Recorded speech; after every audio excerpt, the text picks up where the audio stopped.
What is it? What? What did you say? I can't hear you! The music is too loud! Oh, the project! It's not going well! There's that guy!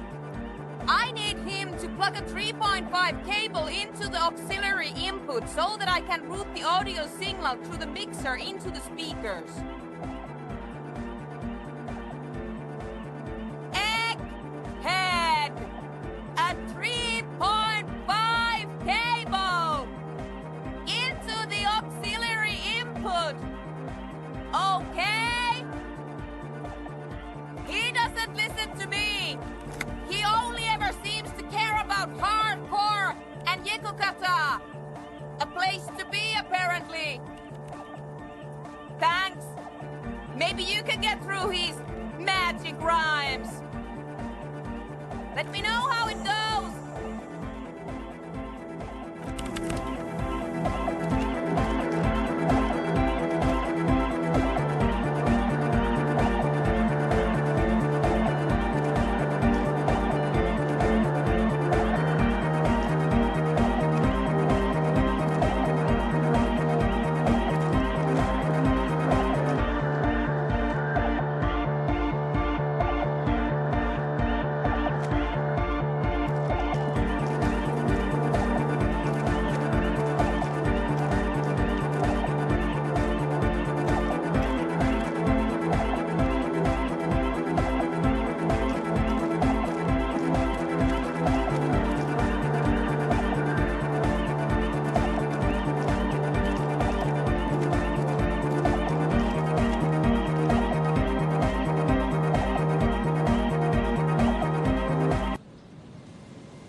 What kind of a cable does she use? 3.5 or 4.5? Oh, she uses 3.5. Yeah. The auxiliary lining is 4.5 millimeter. These two don't mix. Oh no, we're going to be in this church forever. Don't worry, I have an adapter for it right here. Hang on, this is a 4.5. We're all good, people! Whoa, thank God. Adapters noticeably degrade the sound quality. Great! Someone got through to him! Okay, let's get it all set up. Can we turn the music off, please? Everybody!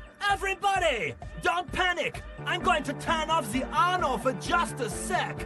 For a special scheduled event. The Arno will be back, but we're doing something else for one moment.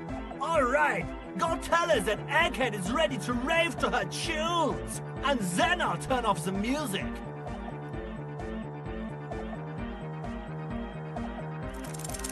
Even dancing to this beat before, you knew it in your lungs where the pressure wasn't bursting, and in your heart that was alone, and in your solar plexus where the hits should have landed.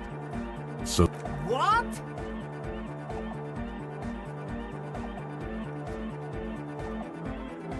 Wow, okay. We should start with the melody. But where would we get that stuff from? I'm sorry, I don't know anything about Nordic music. I'm just the party boy. I get the people going and say it's hardcore. the young man falls silent with appreciation. He even tries to contain his smile, as if it could hinder your investigation. Basically, what you need to find here is a tape with some banging music on it, so that Egghead could use it to remix Fan 8's jam. Yeah, maybe that street talker across the pawn shop has got some tapes to sell. That's just an idea. There is a hawthorn tree on Rue de Saint-Gislain, right next to the canal. A reel of magnetic tape is caught in its branches, like bronze ribbons blowing in the wind. Oh, I know! I know this! I can tell you where it is! St. G is the boulevard before the canal bridge. The one that takes you to the whirling in rags and the industrial harbour. It's got the lanterns and the... I knew that! I could have said that! and the mosaic sidewalk. But it's all blocked with that stupid traffic jam right now. Anyway. Maybe you should dance again, huh? That would be mega! It was mega the way you did that! Anyway, that's all yours to figure out, Copman. Copman! Tape! Yeah! Spins the tape until the space escape! Yeah! Normal! Stable! Normal! Stable!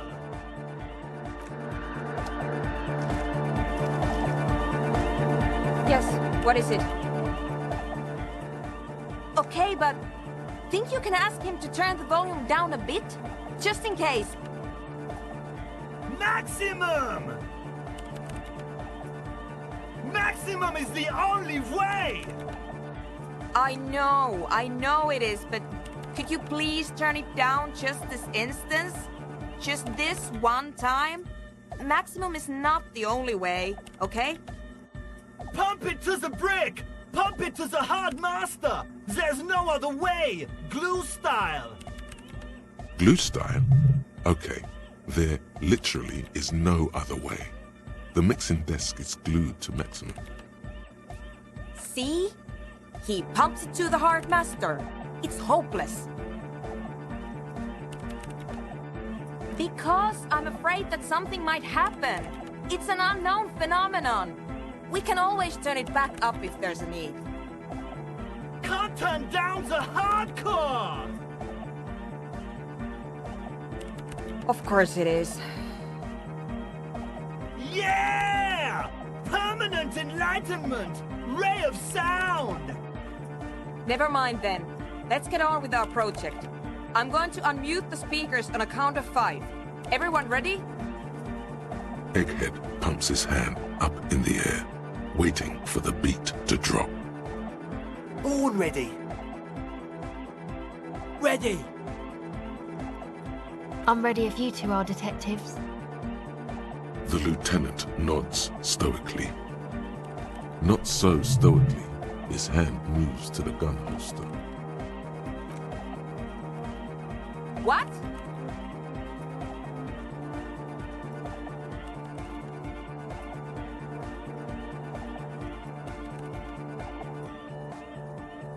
No, we should definitely do this. I am going to do this. Ready? Her hand is trembling slightly.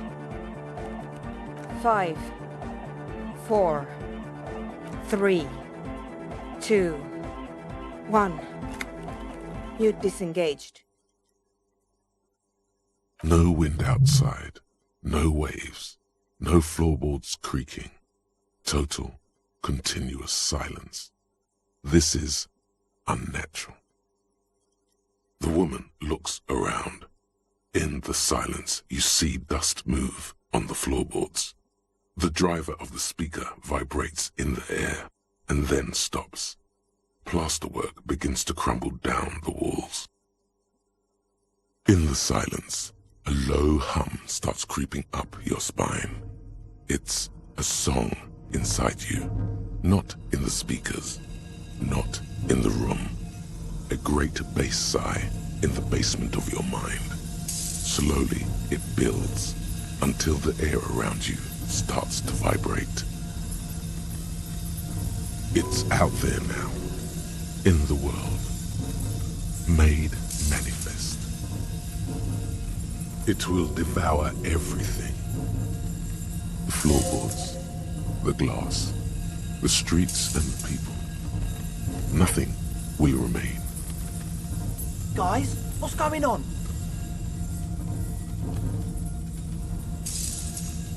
This fragile world is about to break.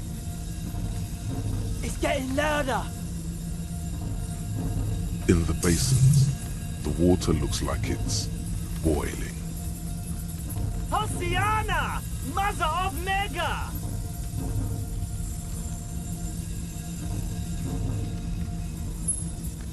The beauty and the beat! The future of dance! Planetary! No, Egg! It's the window! In the corner of your eye, the lieutenant steps aside, cautiously, his eyes searching for a possible evacuation route. The window is going to come down. No, the roof!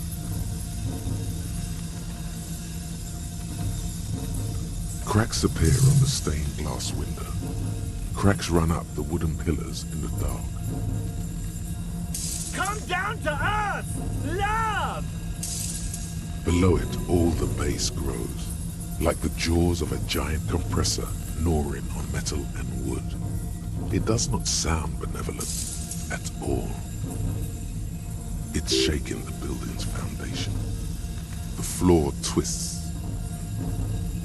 A great pulse arises in your flesh. That's it. I'm muting it.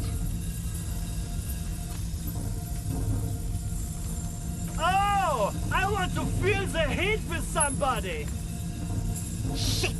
It doesn't stop. A seal? Have you? Yes, I've turned it off. Andre, pull the compressor! The place is gonna come down! Fuck! I can't shut it up. The signal's passed. It's not in here. It's... In the mixing desk now, building into a positive feedback loop. This is it. A great roar. The vault of the roof twists above you. Glass shatters somewhere near the door. It's coming down. And then it stops. Totally and utterly. As if there never was a sound. Only your ears still ring from the shock. Everybody is staring at Egghead, holding a dangling cable in his hand. A black 3-pin connector. Egg. I pulled the plug. It was getting too hardcore. You did good, Egg. Most of the place seems to be intact. Fucking hell. Programmer lady, tell me you were recording that. 4 years. 22 people. Millions of reals. All that time? This is what we were up against. Just erased it. Suliswolf isn't gonna believe this. Yeah, but did you record it though? It was dope. I think we can use it. Yes, Andre. I recorded it. Damn, I need to send some letters now. Thank you all for doing this. Eggman, you too. And you, officer. I don't know what we've discovered, but I know what it sounds like now. That's the start. It was very hard not to. I think you're right. There is something going on here. And you need to be very careful with it. I promise, officer. We will not play it again. It was mathematical information from the anomaly, presented as a waveform. That's what it was technically. Theoretically, I have no idea. I've never even heard of anything like this. A voice seems muffled in the silent church. It's your ears adjusting after the exposure. Yes, our lead designer. And maybe some of the producers too. And some of the writers. If they're sober enough to open a transmission. They need to hear. They need to hear about this. Don't worry, I won't send the recording. Although I doubt they have the speakers to produce the frequency anyway. Stay here. I'm going to stay here with these lunatics. Send letters, maybe meet Sulispov. Also devise further measurements. I want you to know that's totally chill with us. I don't care, but thank you anyway. That's the best she can manage for Andre. It's quite a lot in truth. For her, at least. Now, I have a theory to come up with. Some kind of preliminary explanation to all this. Or the letter will sound like I've lost my mind. Yes, and we have to get back to stabilizing Martinez. Instead of demolishing it with loud bass noise of unknown origins. Some tiny hard thing lets go in your stomach. You're still alive. You don't have to. You already have. A long time ago. These thoughts formed in you somewhere, in a long-forgotten discussion, behind the kitchen table, in the evening light. What? But Pale isn't here. We're thousands of kilometers from the edge.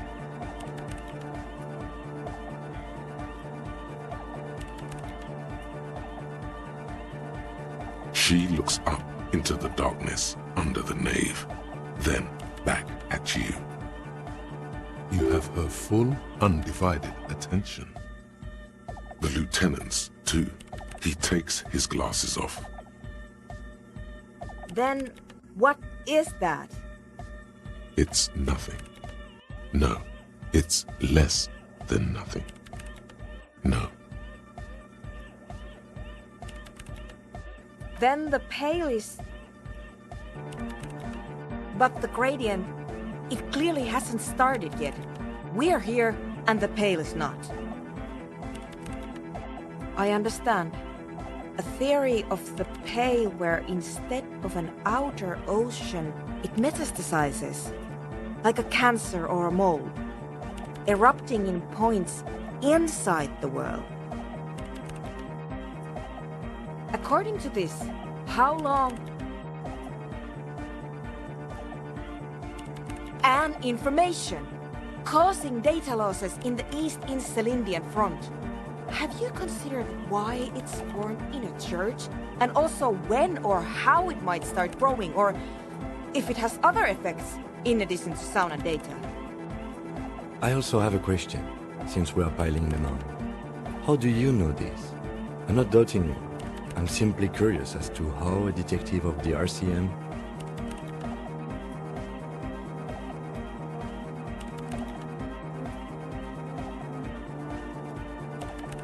Of course! A pine wood sarcophagus, or a containment facility of some kind, built by the first settlers. I have considered the same. The bad news is, there were 7 pinewood churches built in the first decade of provincial settlement. Most of them were burnt down during the revolution, or repurposed before, during the suzerain. I'm not saying all of them have one in them, but... Some of them might. A black grain hanging in the air. You think the presence of that puncture has somehow influenced the outcome of events here? Even say software development?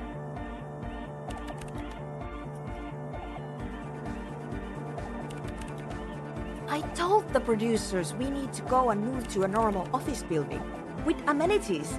But no, the artists like the milieu, the writers like the history. I told them. You mean Plaisance and the dice maker? There was almost no one left when we packed up.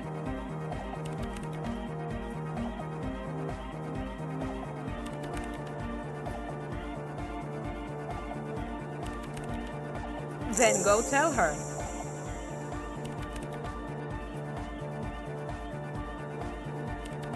An amateur anthropomedic police officer. I'd like to say I've heard stranger things, but I'm not sure. This is a hell of a guess, however.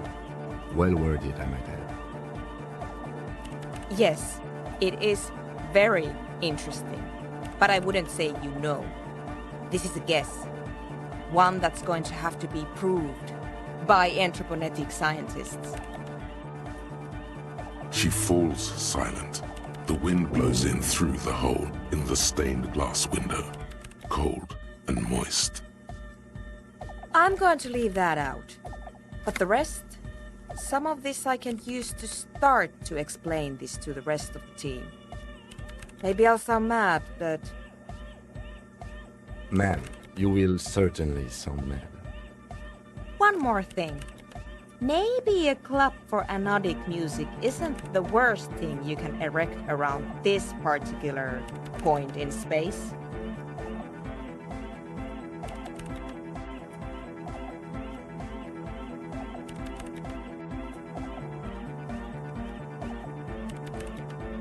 I wouldn't go so far as to... Yeah! Once the light is on in the universe, it will never go out! Thank you, Egghead. Let's leave it at that, shall we? We have an anthropogenic detection to perform in this district. The creepy woman! We were wondering about that when we worked there, but I had completely forgotten about it ever since. It must be anthroponetic crosstalk, the one you get in radios and long-distance calls. Now it makes sense, with the pail right on the doorstep. Incredible. This would also explain why we get it on the police radio all the time. It's quite common, actually. When the signal gets routed through pail, all kinds of irregularities take place. You may hear snippets of someone else's conversation, or the voice of your former lover, or an echo of an event that took place 100 years ago. Pale is a shroud of memories, and it doesn't really distinguish to whom those memories belong to. You could hear anything. Anytime.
Typical Martinez streetlight sits among assorted floor and table lamps.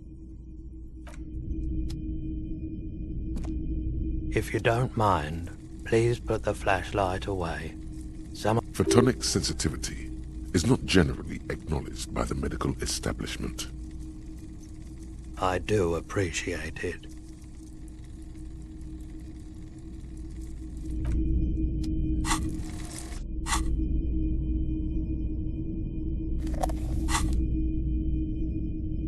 Hello, hello.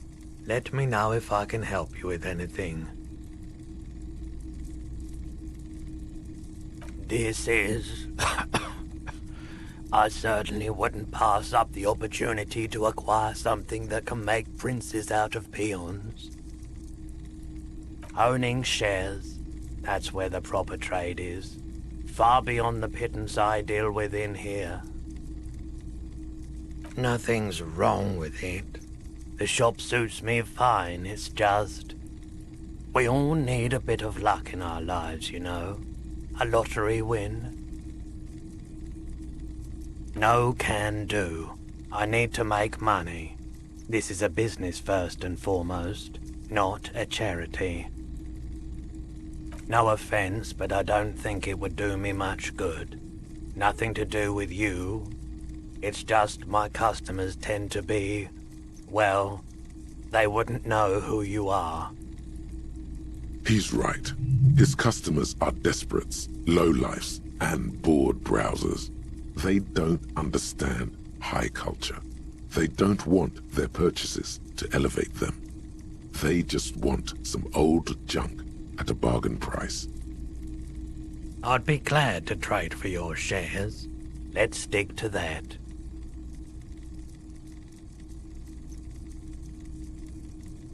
In theory, yes. You probably have enough to afford it all. However, I don't plan on selling up and joining the mastodons of La Delta just yet. What I can do is trade that modified streetlight over there for some of your shares. It's the most expensive item in here. The finest in interior lighting. Expensive isn't everything. And we know that light isn't even a recognizable brand. You can't exactly strut down the street and turn heads with it like you can a new Perseus Black number either. Sure it does.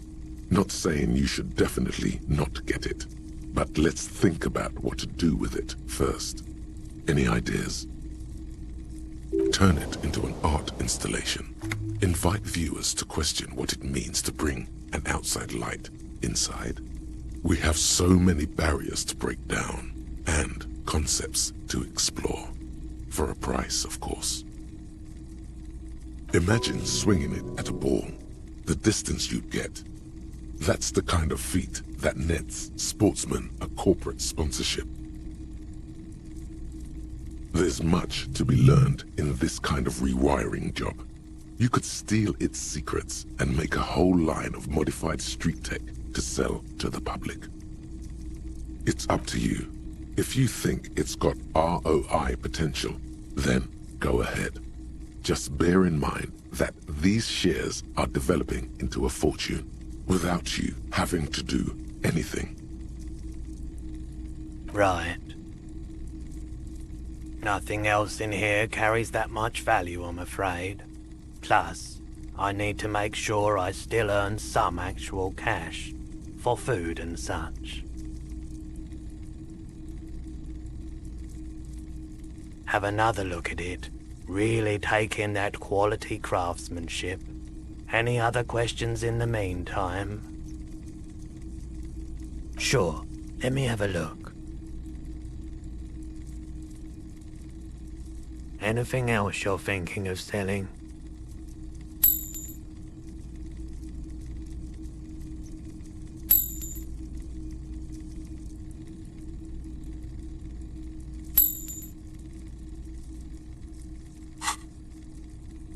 Another time, perhaps. A typical Martinez streetlight sits among assorted floor and table lamps.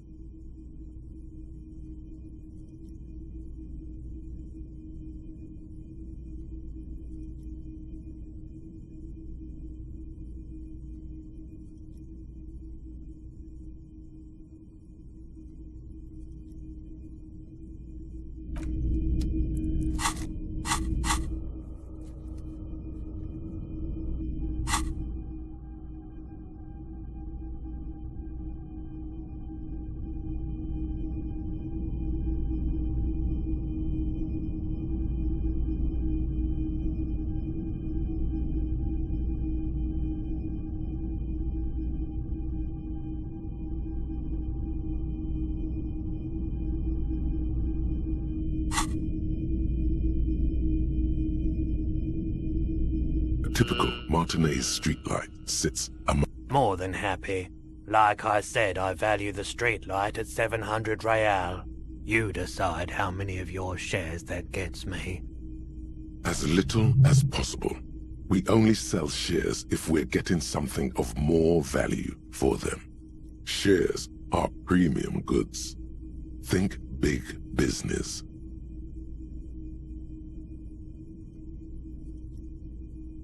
A 20th of your shares is a sensible offer.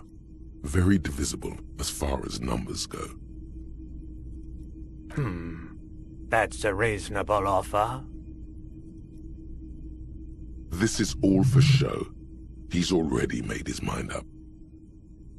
All right, you have a deal. The streetlight is all yours. Pleasure doing business with you. Yeah, good. But I won't be holding on to these shares for long. Let's just say there's some long overdue business I've got to deal with. Oh, sure. It is quite heavy. You're going to need a truck. That's all right. I can keep it here for you until you find one. Tell you what. Did he just do a runner? He can't get away that easily. Try calling out to him. Don't panic. I'm sure he's just doing his shoelaces up. Something like that. Here we go. It's a sign that declares you the owner of the streetlight. Stick it on and people will know that it's yours. Great idea. One of your physical assets on display for the public. Maybe this was a good idea after all. We could sell tickets for people to come see it. Turn this into a little money churner. But let's come back to that idea later. There's easier money to be made elsewhere. Just get that sign stuck on there for now. There you go. Beautiful job. It reads, sold to the Disco Cop for shares in MK Mercury Group. The words are written with an even kerning, in bold, precise letters. Looks surprisingly official for a small-time trader. Some of your big biz flair must be rubbing off on him. The pole has been carefully cut, the wiring redone and attached to a standard indoor plug. The light buzzes faintly, but persistently.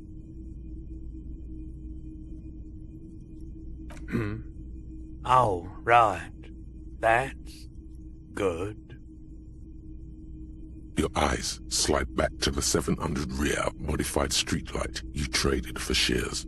The golden light seems to flicker ever so slightly, like a butterfly.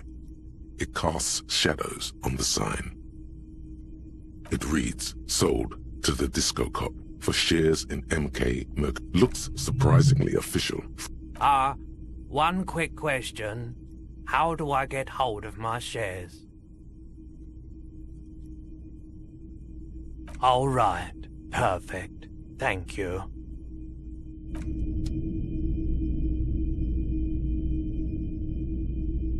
It's the 700... Hello, hello. Let me know if I can help you with anything.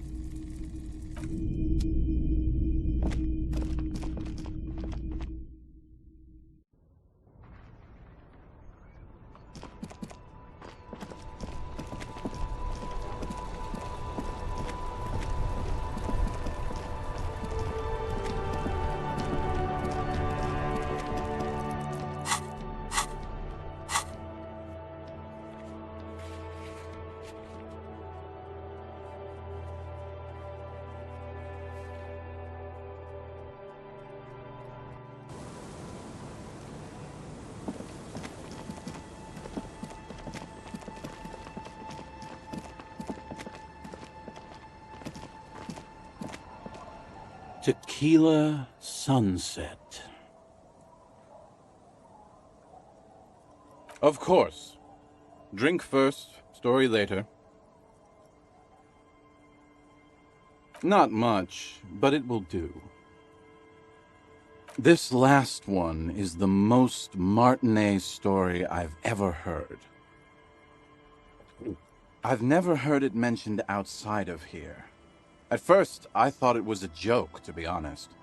But I've been on the coast 8, 9 months now, and in that time I've seen at least 3 expeditions come through, searching for something. A shovel hits the sand somewhere behind the reeds, near an abandoned construction yard. The young men look over their shoulders suspiciously. The sound of their digging seems loud in the sudden silence. Magic animals? No, man, this is serious stuff. No, Tequila. Most people already know where they live. It's guys like you and me that are the exceptions. Hey, hey! Fuck you, Tequila. All kinds. I've seen archaeologists, gangsters, even a bunch of ad agency types. I'm telling you, Tequila, this thing's got a pull on certain kinds of people. You know, obsessive types. People with predilections. Some of those expeditions come back after a week or so, looking haggard and dejected. Others don't return at all. The first time I saw one of these expeditions, I thought they were fucking with me. There was no way it could be true. It was just too high concept, even for me. I'm not even sure I should be telling you this story, to be perfectly honest. You're in a fragile state, and it might be too much for you to handle. Okay, fine, I'll tell you. But I'm warning you, it's pretty out there. Our story begins at a legendary design studio, right here in Martinez. There was this designer.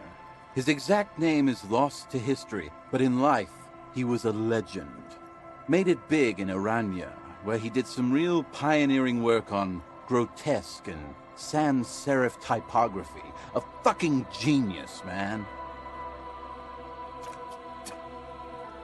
That is, if he even existed. Who knows? It's an urban legend, after all.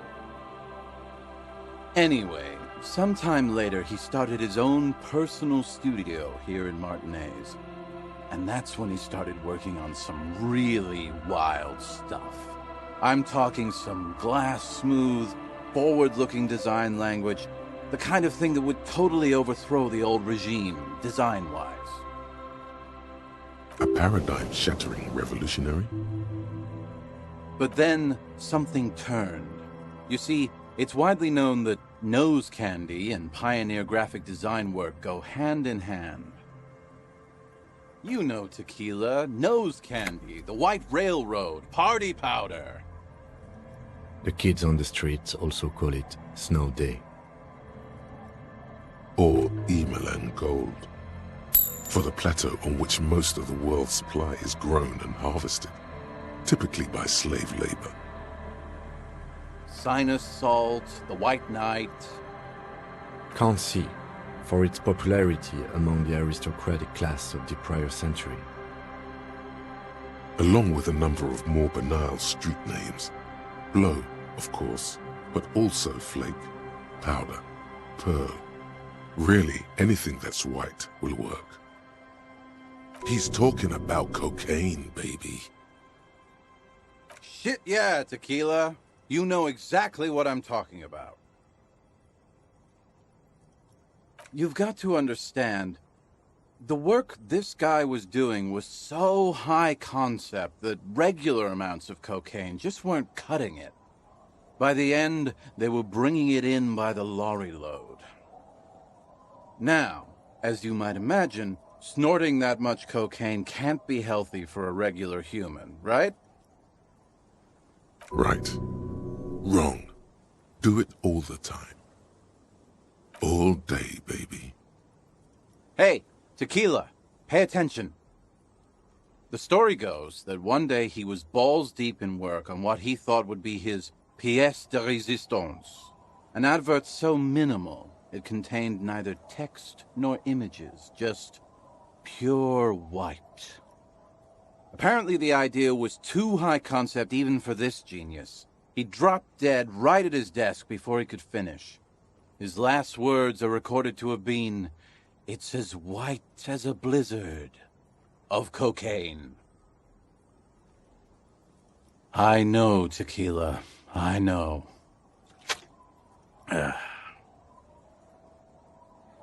But the story doesn't end there. Supposedly, when they performed the autopsy, the coroner discovered nearly 1/4 kilo of coke jammed into his nasal cavity. That's almost certainly anatomically impossible.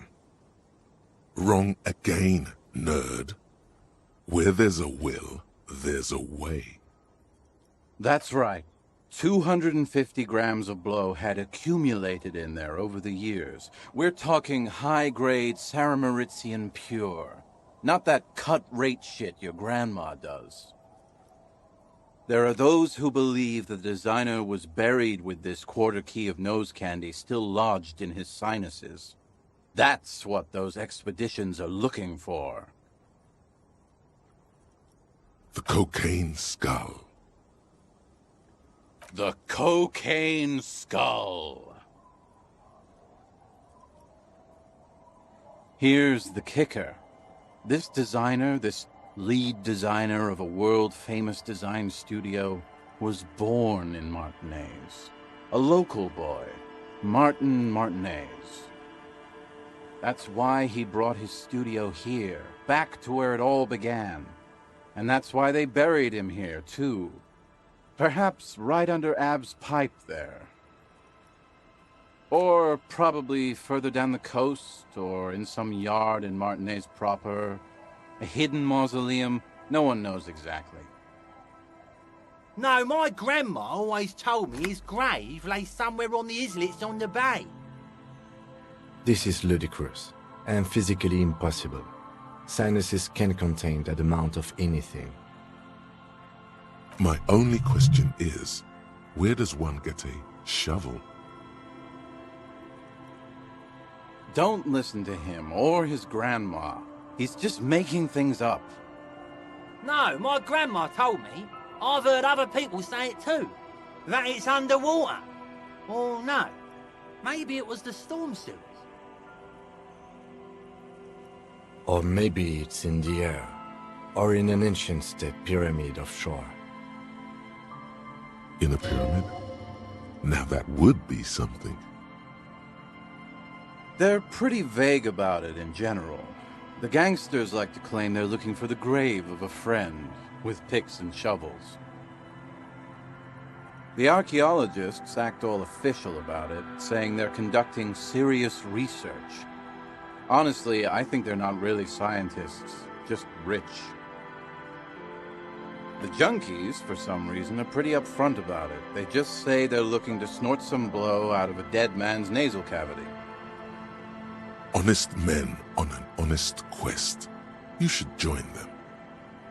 By now, I'd say I know about as much about it as anyone on the coast.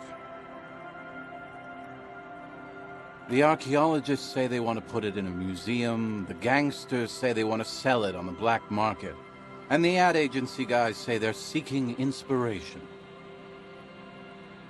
Bullshit. They just want to snort it. But you could beat them to it, Harry. You could snort the magic skull cocaine instead. I'm pretty sure they all just want to snort it, though. And why wouldn't they, eh?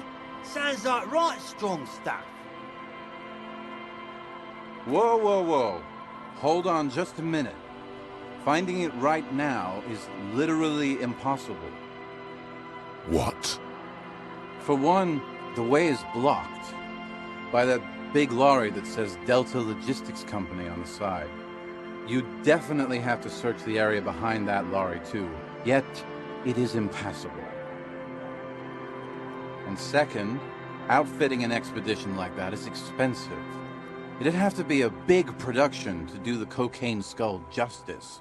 You need new gear, people who know what they're doing, all kinds of provisions. It's just not feasible within the economic and temporal frame of our current setup. Matter of fact, unless a bunch of money just falls out of the sky, we might never know what's up with that skull. I have to agree.